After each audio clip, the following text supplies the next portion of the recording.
Morning, welcome back.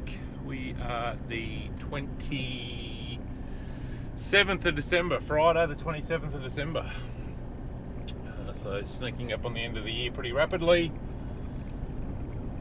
What are we up to? Just watering corn, just the flood here at home. That's pretty cruisy with the timers. I just got up early and moved the timers.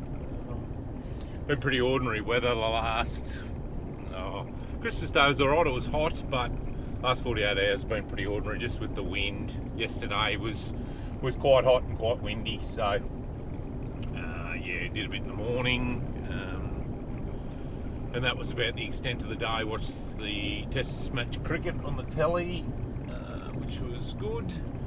So I'm the only one on deck. The boys, Brendan's got sort of 10 days, going to take 10 days off, and Tony, not too sure what Tony's up to, haven't been talking to him, but there's not heaps going on. So it's blowy again this morning.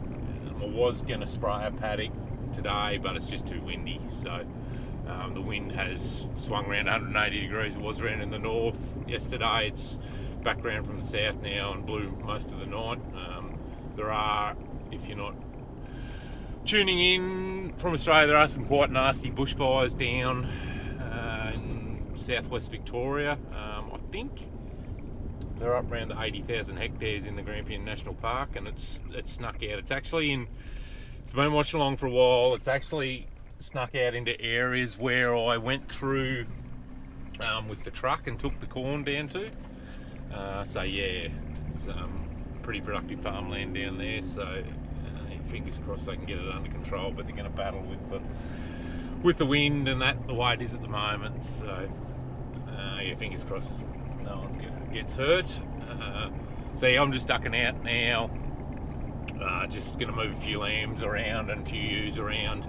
I'm going to bring a mob of ewes, or I'm going to box a mob of ewes, a couple of mobs of ewes together and bring them down to our new block. So not today, but I'm just going to box them together today. There's a ram there I need to get out, and then shift the trade lambs we've got out the back here to where so we can where they are, so we can spray where they are if I can get that out. And then I've just got to give the lambs here at home a bit of straw, and just get ready. Don't really have water on that new block. It does have troughs, but I think we've sort of cut the line there when we were filling channels in for the troughs. So what I'm going to do is, there is a bit of a old channel that's quite deep that I think will hold water all right. So I'm just going to run a couple of megs of water into it. But I'd need to get in with the backhoe and just fill a channel in so it heads in that general direction. So just odds and ends, bits and pieces. Still not taking it pretty easy. Neighbour's got a plane working next door, chucking a bit of urea out. So that's the other job. I've got the big tractor on the boom spray, but I might chuck the spreader back on it.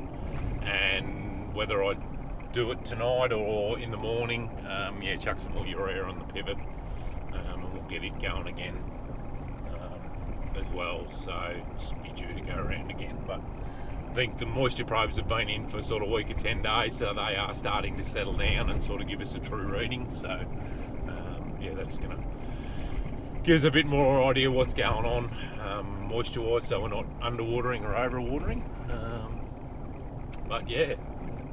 We're just ticking on pretty quietly. So that time of year where we probably sit down, and I need to do it, sit down and start and unpack how harvest went, and start and look at some budgets and that sort of stuff. So we'll just try and pull the job apart a bit and see how it all works out. So could quite easily spend the afternoon in the office looking at numbers and looking at where we're going to sit for the coming year, which is, I don't actually mind doing it. I used to hate doing it, but I do sort of don't mind doing it now, because it means we've got a pretty good grasp on the numbers and where the business is at.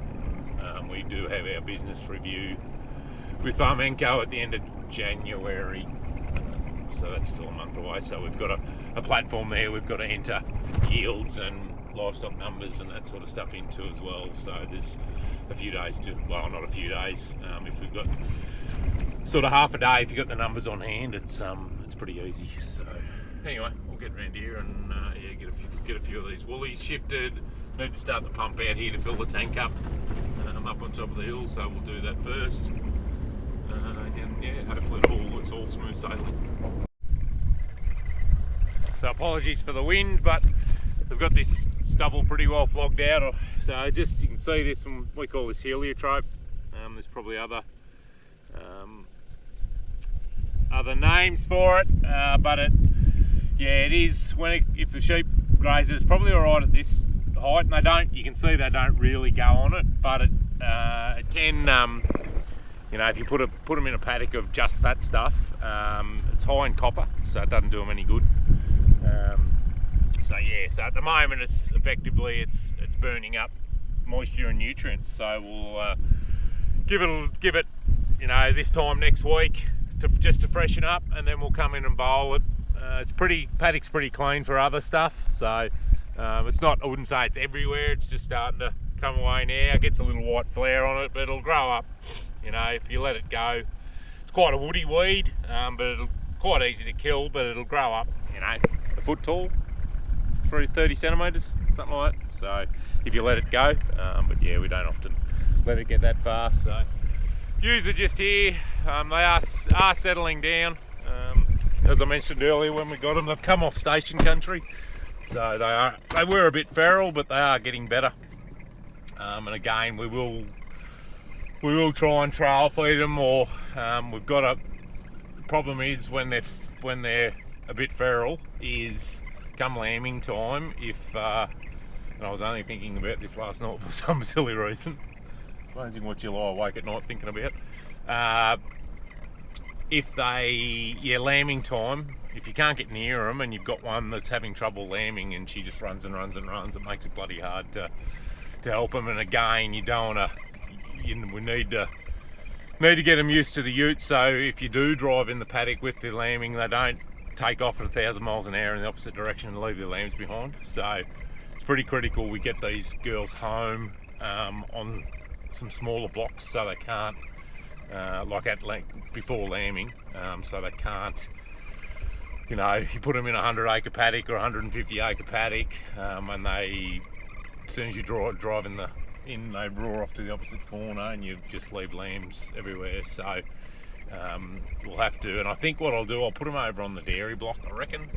We need to get a fence up over there, but there is, these will start and lamb around the start of May, possibly a bit after.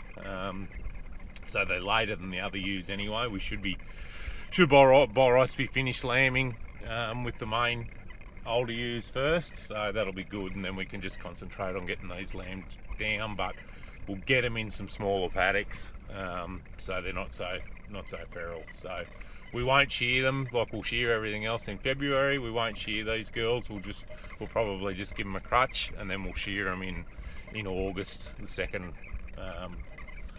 time round. So it's one thing we need to probably look at a bit is shearing twice a year. The wool job's pretty miserable at the moment, and we're long and short of it $10 every time we shear. So we're covering our costs, but it's until the wool price improves, it's a bit of a cost neutral exercise. So, but I do like them being shorn twice a year. It's probably nicer on the animal, especially in going into lambing.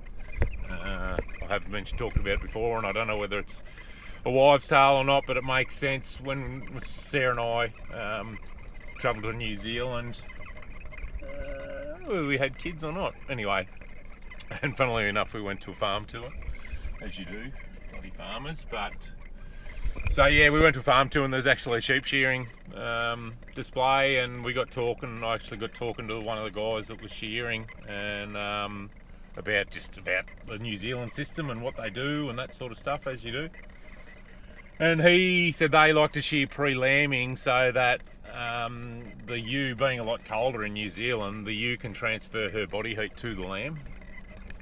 So that sort of made a lot of sense to me. If you get cold weather or something like that, if she had 6 months fleece on her or 8 months fleece on her, yeah, it's going to be insulating the heat from the lambs. So it makes sense. And so yeah, we've sort of, that's why part of the reason we went to shearing twice a year. But yeah, it also you haven't got the dirt and that sort of stuff in the fleece as what you'd have shearing once a year. And yeah, you know, we don't have the fly issue either over the summer months that you may have if you had sort of 6 months wool on their back. So, but yeah, anyway, it's all we're always learning, always trying to do it a bit better if we can. There's a gate here in the corner against the yards that they haven't been through before, so we just need to get them to roll the wire right way.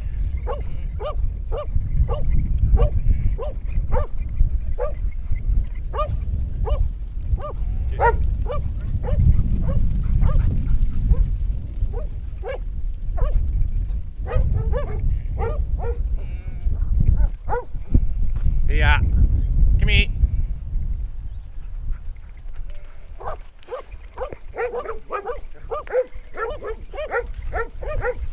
Here, in here.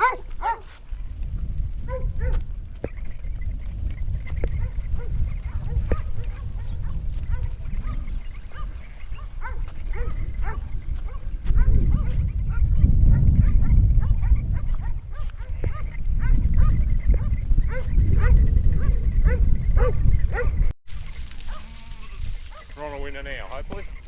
Wake up, Jessie. Wake up, Jess! Here, come here!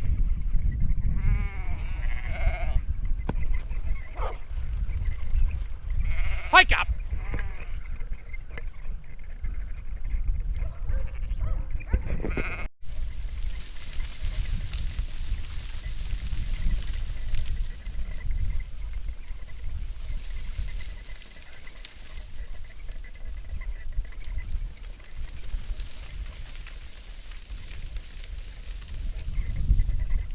It's dusty. The only problem, well, I've got to come back in here for water. There is a trough point. Oh, we've had some not go through the gate. Hang on. Oh, shut up! Come here. Oh, you dopey shits. Right. There is a trough point just here, so I might even, I've got a concrete trough at home, so I might even bring it out and hook it up there so there's water in this triangle. There's about 25 hectares here. It was a barley stubble, so but yeah, it's just whether they work out to come back in here. There's 2 or 3 troughs in here in the containment area here. Yeah, it's just whether they're clever enough to remember where the troughs are. So, anyway, I'll be right there. Shifting the lambs, it's a bit of a mission because the dogs are knocked up and it's like herding cats, so yeah. Nearly got them now. I'm just trying to chase them up to the trough so they know where the water is, because they've been the block they were in, they had a dam, so they are trough educated, these ones. So, but yeah, there's a few on the wrong side of the fence and a few in the neighbours, and yeah, but I think we've got them all rounded up now. But yeah, dogs are a bit carrying on from a bit of Christmas cheer, I think, so they're a little bit underdone. We're nearly there. It's only, what is it? It's not going to tell me. I reckon it wouldn't be 20 degrees, something like that. It's yeah, quite a contrast on what it was yesterday, temperature-wise. Just dropped 3 bales of straw here. These lambs are a bit like the young ewes. They tend to want to nick off to the opposite side of the paddock when you drive in. So anyway, that's all right. Loose and slowly ticking along. Could probably do with another drink. It's had 30 ml on it. So we've got the trade lambs on this side, and then we've got the balance of our ewe lambs on the other side. The ewe lambs will go, and there's we've got about 200 locked in about 10 days time to go over the hooks, so that'll clean the rest of them up, and possibly be 30 or 40 out of these ones that'll go. But yeah, we just set them on the bars on their side and cut the strings off, and yeah, they can get into it, and there's a bit of grain and that in it. Is header tailing, so it's actually last year's stuff, but it's still the weather. It's been probably a good year for it because the weather hasn't got into it really. So yeah, pick the string up, and yeah, it'll just fall over and they'll climb all over it and rustle through it and find the grain. So grabbing the recycle pump, I just had some couple of blocks of concrete here. We were going to sit the pump on, or that other pump that we had that was actually buggered, so I've just chucked them in the channel there. We need to probably get some more just to stop the wash. So I've got they're old concrete paths, I think, from when we did the house renovations, so we could chuck them in there. And just plan is to get rid of this lay flat and actually put a proper pipe in here, and bury the pipe so we can still drive through here. Yeah, on the to-do list. Anyway, we'll just show you. We've got a few tassels starting to come out here. We got this, and I was just talking to Miranda this morning about it. We weren't sure. We've got this bit of dieback on the leaves. Now it's just this first bay, and what we're thinking is it might be a bit of chemical, bit of drift from when we sprayed the channels, because it doesn't seem to have gone too much further. But we come in here, let's have a look. They're actually starting to get tassels. So somewhere, it might be a bit early, but probably it's there. So that's probably the start of the cob starting to form, which is nice. But, yeah, another probably week and we'll have most of the tassels out. So it's yeah, ticking along not too badly at the moment. It's just a case of here it's had all this nutrition, so we're monitoring for spider mite, which is little mite, and he gets on the leaf. So the other paddock, it's borderline we're going to spray, and Miranda's going to come back. I was talking to her this morning. She's going to come back Monday and have another look, and we might spray the whole lot. I need to ring the plane actually and get them on standby, and also we're just going to keep an eye on grub pressure. Yeah, we did have a bit of, if you've been watching a long time, we did have a bit of grub pressure in the cobs. Like once they get in the end of the cob, you can't sort of do anything with them. So we're just going to monitor that pretty hard as well. So you know, because you could lose 2, 3, 4, 5% with them. They just come in and they eat the end out of the cob. So yeah. Anyway, so we're shearing. We still haven't done anything with a recycle pump, so I'm just going to pack this up and take it over the other farm. Whether we do, I'll just see. You know, it's not a big deal. It'll be a different story if we water them both blocks at once, but because it's generally one after the other, it's an hour to come and shift it, as opposed to $12,000 to $15,000 for a new pump. So, but I do have another pump at home that we could potentially mount a motor on, so that's it might only be $2,000 or $3,000 for a motor. Yeah, need to look into that a bit more. But anyway, we'll get this packed up and get him shifted. Just come over after lunch, so we've got an old channel here. The outlet's up there near the house. So I brought some gates over. There's no actual fence up there now, so I'm going to bring the couple of mobs of ewes down here and just let them wander around here and clean up all the bits and pieces.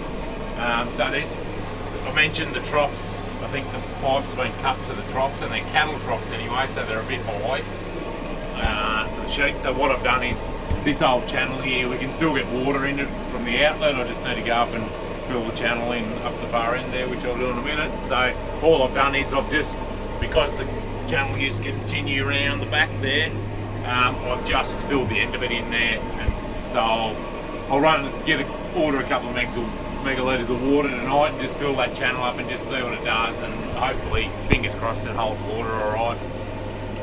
Yeah, and then the sheep are right for a drink then. So yeah, but it'll be good to get them over here and just there's a bit of clean up around the trees and all that sort of stuff. So I think I mentioned I'm still waiting.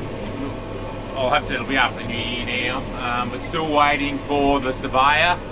The plan was originally we were going to re-laser the east end of this block and then put a 40 hectare, re-laser the west end of this block and then put a pivot irrigator up the east end, and it'd do about 45 hectares. The pump would be here somewhere. We'd just make this channel wider and a bit deeper for the sump for the pump.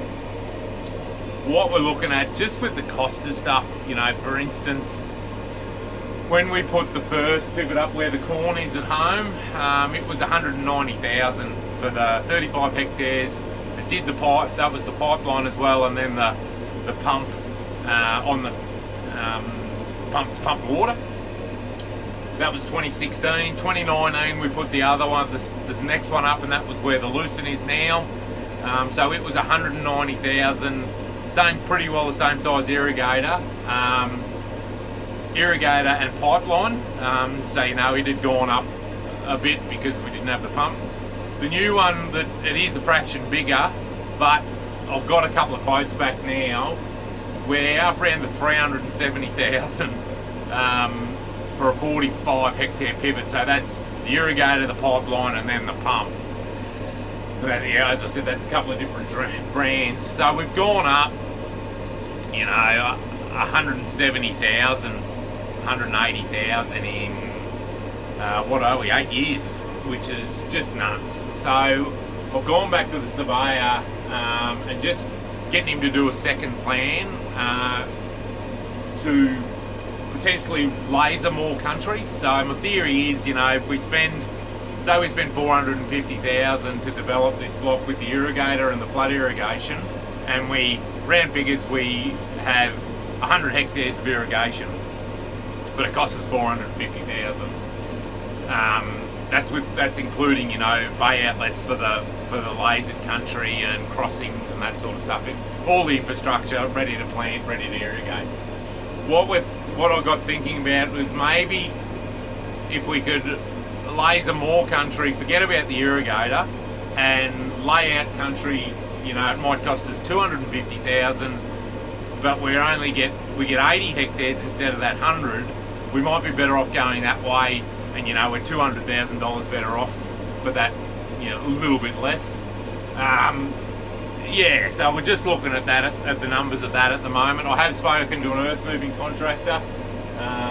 We will do a bit with our little bucket, but you can't beat, horsepower and that for shifting bulk dirt. So, as I said, I have spoken to a contractor that's done work for us before, but I'm just waiting on this plan to come back, and then we can nut it out and, compare area and then obviously cost. If we laser more country, we're going to have to shift more dirt, so obviously it's going to be more expensive. But we'll just see. But it's all going to come down to cost. At 370,000 for the irrigator, it works out about $8,000 a hectare, which is crazy. So, if we were $3,000 a hectare to turn it all into flood country, and with the automation now it works well, like we would include some automation in that cost. We might be better off doing going that way. We don't have it. That means we don't have, it's one less engine. It's depreciating asset that we haven't got to worry about. Anyway, and we may, at this other eastern end, we may be able to, obviously it's not all going to work as flood, but we may be able to do the bulk of it, and then we may be able to bring some back from the east. Like the plan, what I've sort of gone back to the surveyor is, we're going to have a channel that'll run east-west, and then have bays that run either side of it. Just have a main channel, and have good flow, 15 megalitres of water a day. Like at the moment, 8 or 9 is about as big as capacity our channels can hold. But something like, have big outlets and big capacity, and hopefully it'll water well. So anyway, I'm going to slip up the other end here and just push up around where the outlet is, and then I'm going to head home and drop the boom off the tractor and throw the spreader back on, and get this corn top dressed so we can get this irrigator going tonight. Morning! Spraying. We're a bit after 7:30. So yeah, up reasonably early. Just had to set the time, remove a timer on the flat irrigation. So we're on the second last bay there now, and yeah, then it'll run through till about midday, and then once I get back from spraying, I'll put the spreader on. We've got a bit of fert left in the field bin over at Woodlands at our dairy block where the other block of corn is, so I'm going to run over and just empty it out. Just bear with me here a minute. I've just got a bit of a hole to go through. Yeah, so I'll go over and get that, and then I'll spread a couple 100 kilos on the pivot, and then I'll get the pivot fired up and get it around. And yeah, it's Saturday today, so that's probably, look, we'll find something else to do, no doubt, but yeah, they're sort of the main couple of jobs I've just got to get ticked off. Just need to check. I started the water for the stock water last night on the new block, so I just need to go and check that to see how that turned out. Whether I just ran it for 12 hours just overnight, so it'll shut off this morning. So we'll just see how it's going, and we'll just see if it's not too hot. By the time I get sort of the spreading and that done, I might come out and start and shift, get these ewes boxed together, mixed together, and start and get them a little bit closer. So anyway, just get turned around here. Paddocks. I don't actually know when this paddock was in crop last, and just with the pasture and that sort of stuff, it is quite rough. So having the fence on it, yeah.